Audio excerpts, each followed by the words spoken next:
আসসালামু আলাইকুম ওরহমতুল্লাহি ওয়াবারাকাতুহু। প্রিয় ভাই ও বোনেরা, জীবন কখনো সহজ নয়, কখনো সুখ আসে, কখনো দুঃখ ঢেকে ফেলে হৃদয়কে।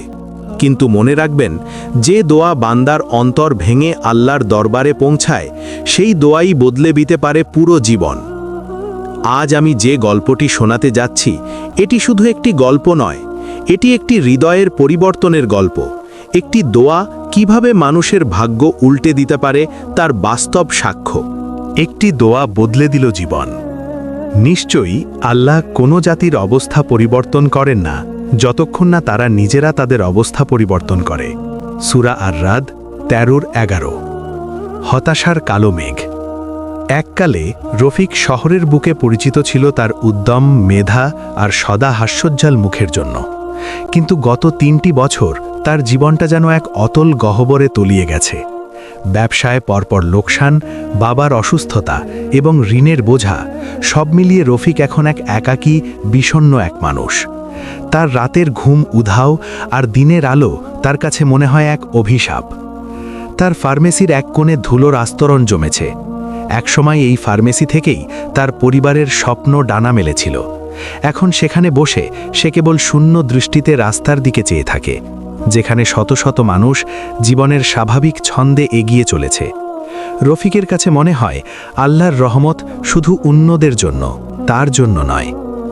মাঝে মাঝে নামাজে দাঁড়ায়, কিন্তু তার হৃদয় থেকে যেন কোনো আবেগ বা বিশ্বাস উঠে আসে না। দোয়া করতে গিয়েও তার ঠোঁট কেঁপে ওঠে। আমার আর কী বা চাইবার আছে, সব কিছু তো শেষ হয়ে গেছে।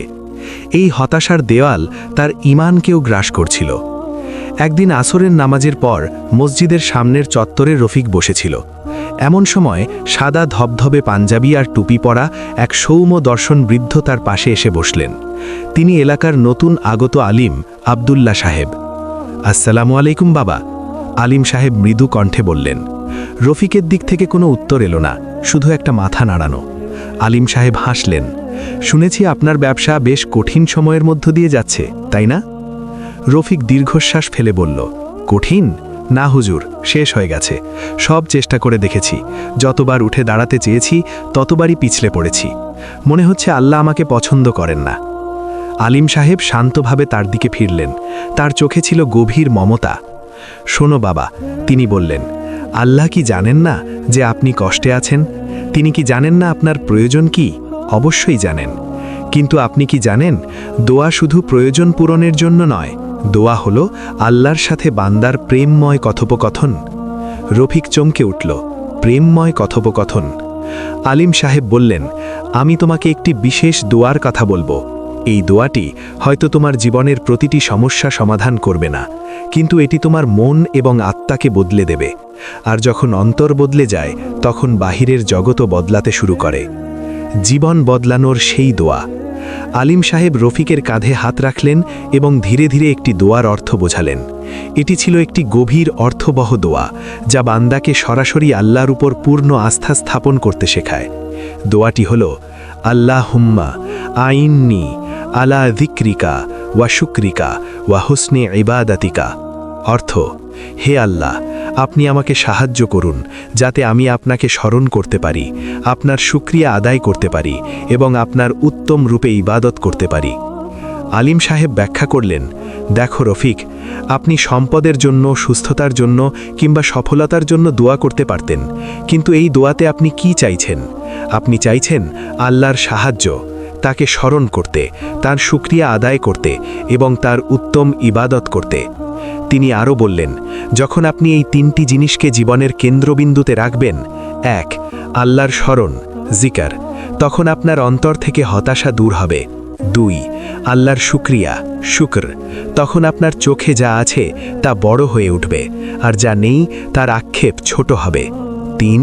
উত্তম ইবাদত, হুসনে ইবাদা, তখন আপনার কাজে বরকত আসবে এবং আপনার নিয়তের পরিশুদ্ধি হবে।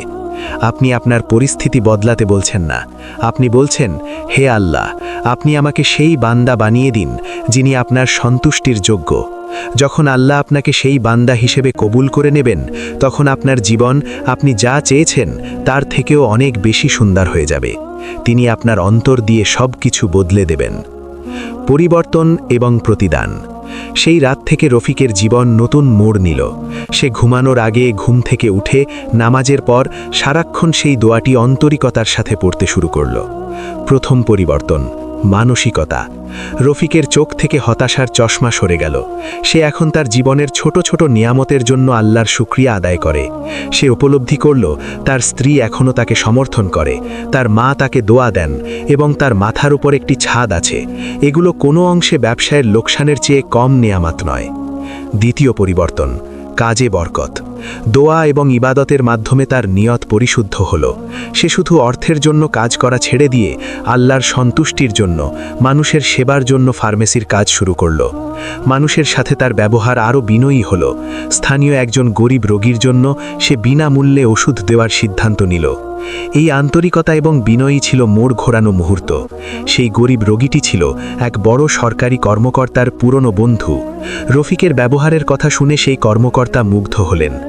1 মাস পর সেই কর্মকর্তার সহায়তায় রফিক একটি বড় সরকারি হাসপাতালের সাথে চুক্তিবদ্ধ হল।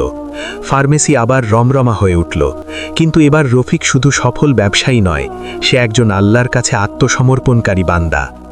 শ্রেষ্ঠ সম্পদ। রফিক আবার ধনী হল, ঋণের বোঝা কমে গেল, কিন্তু তার জীবনের সবচেয়ে বড় প্রাপ্তি ছিল শান্তি।